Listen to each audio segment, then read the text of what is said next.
എല്ലാ വീഡിയോയുടെ അടിയിലും എടുത്തെടുത്ത് പറയുന്നൊരു കാര്യമുണ്ട്. വളരെ ശ്രദ്ധയോടെ വേണം ട്രക്ക് ഓടിക്കണം എന്നുള്ള കാര്യം. ഇതിന് 2 കാരണങ്ങളാണുള്ളത്. ഒന്ന് നമ്മുടെ വണ്ടിയുടെ സ്പീഡാണ്. ഇവിടുത്തെ സ്പീഡ് ലിമിറ്റ് ഒരു 105 കിലോമീറ്റർ മുതൽ 120 കിലോമീറ്റർ സ്പീഡ് വരെയാണ് ഒരു ആവറേജ് ട്രക്കുകൾ സഞ്ചരിക്കുന്നത്. ഈ വീഡിയോ എടുക്കുന്ന സമയത്ത് നമ്മുടെ വണ്ടി പോകുന്നത് ഒരു 110 കിലോമീറ്റർ സ്പീഡിലാണ് പോയിക്കൊണ്ടിരിക്കുന്നത് കേട്ടോ. വീഡിയോയിൽ കണ്ടാലും മനസ്സിലാകത്തില്ല, വണ്ടി നല്ല സ്പീഡിലാണ് പോയിക്കൊണ്ടിരിക്കുന്നത്. അപ്പം രണ്ടാമത്തെ കാര്യം വണ്ടിയുടെ വെയിറ്റാണ്. ഏകദേശം 80,000 പൗണ്ട് വെയിറ്റ് ഉണ്ട്. അതുകൊണ്ട് ഒരു ഇമ്പാക്റ്റ് ഉണ്ടായിക്കഴിഞ്ഞാൽ, ഒരു ആക്സിഡൻറ്റ് ഉണ്ടായിക്കഴിഞ്ഞാൽ, കൊളീഷനിൽ നമ്മുടെ വണ്ടി ഉണ്ടാക്കുന്ന ഇമ്പാക്റ്റ് ഭയങ്കരമായിരിക്കും. ഒരു മിനിമം ഒരു 4-5 കാറിലൊക്കെ ഇടിച്ചിട്ടേ വണ്ടി നിൽക്കത്തുള്ളൂ. അത്രയ്ക്ക് ഫോഴ്സിലാണ് വണ്ടി പോയിക്കൊണ്ടിരിക്കുന്നത്. ഒരു 2 മാസം മുന്നേ നമ്മുടെ ഒരു സുഹൃത്തുക്കൾക്കുണ്ടായ ഒരു ദുരനുഭവത്തിൻ്റെ ഒരു കഥയാണ് പറയുന്നത് കേട്ടോ. എല്ലാവരും ശ്രദ്ധിക്കാൻ വേണ്ടി പറയുന്നതാണ് ഈ കഥ. 2020 മോഡൽ ഫ്രൈലൈനറിൻ്റെ കസ്കേഡിയ എന്നുള്ള വണ്ടിയാണ് അവർ ഓടിച്ചുകൊണ്ടിരുന്നത്. ഷിക്കാഗോ ബേസ് കമ്പനിയിലായിരുന്നു വർക്ക് ചെയ്തുകൊണ്ടിരുന്നത്. ഇന്ത്യാന ടോൾ റോഡിൽ വെച്ചിട്ട് പോയിക്കൊണ്ടിരുന്ന സമയത്ത് പെട്ടെന്ന് ഹൈവേയിൽ സ്ലോ ട്രാഫിക് ഉണ്ടായി. ഫ്രണ്ടിലെ വണ്ടികളെല്ലാം സ്ലോ ആയി. പെട്ടെന്ന് ഏതൊരു കാരണം കൊണ്ട് പെട്ടെന്ന് സ്ലോ ആയി.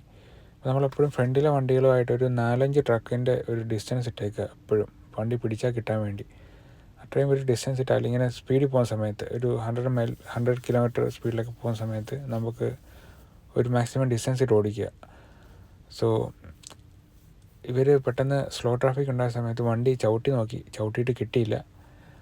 വണ്ടി നേരെ ഒരു ഫ്രണ്ടിലൊരു ഫോർഡിൻ്റെ 2016 മോഡൽ F-150 പോകുന്നുണ്ടായിരുന്നു. ആ വണ്ടിയിൽ ഇടിക്കുന്നത് ഒഴിവാക്കാൻ വേണ്ടി ഇവൻ വെട്ടിച്ചപ്പോഴത്തേക്കിന് അതിൻ്റെ ഫ്രണ്ടിലായിട്ട് ഒരു 2008 മോഡൽ മാക്കിൻ്റെ ട്രക്ക് പോകുന്നുണ്ടായിരുന്നു.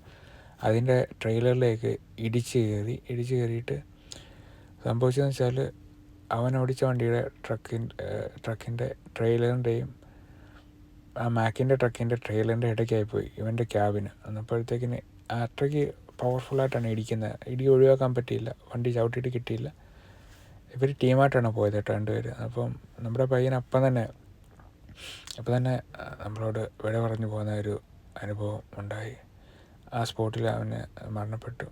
അതിനുശേഷം നമ്മുടെ ടീമായിട്ടുള്ള മറ്റു പയ്യൻ അവന് ഹോസ്പിറ്റലൊക്കെ ആയിരുന്നു. ഇപ്പോഴും ട്രീറ്റ്മെൻറ്റൊക്കെ ആയിട്ട് റിക്കവറായി വരുന്നുണ്ട്. അപ്പോൾ എല്ലാവരും ഇപ്പോഴും അതിൻ്റെ ഒരു വിഷമത്തിൽ നിന്ന് റിക്കവറായിട്ടില്ല. അപ്പോൾ എല്ലാവരും ശ്രദ്ധിക്കുക, ട്രക്ക് ഓടിക്കുന്ന സമയത്ത് വളരെ ശ്രദ്ധയോടെ പോവുക. എപ്പോഴും നമ്മളൊരു റോഡിൽ അലർട്ടായിട്ടിരിക്കുക കേട്ടോ. നമ്മുടെ വണ്ടിയുടെ കൺട്രോൾ എപ്പോഴും നമ്മുടെ കയ്യിലുണ്ടെന്നുള്ള ഉറപ്പ് നമ്മൾ വരുത്തുക. അപ്പോൾ ഇതൊക്കെ പറയാൻ വേണ്ടിയാണ് ഞാൻ വീഡിയോ എടുത്തത് കേട്ടോ. അപ്പോൾ എല്ലാവർക്കും ഒരു നല്ല ദിനം ആശംസിക്കുന്നത്. ബൈ.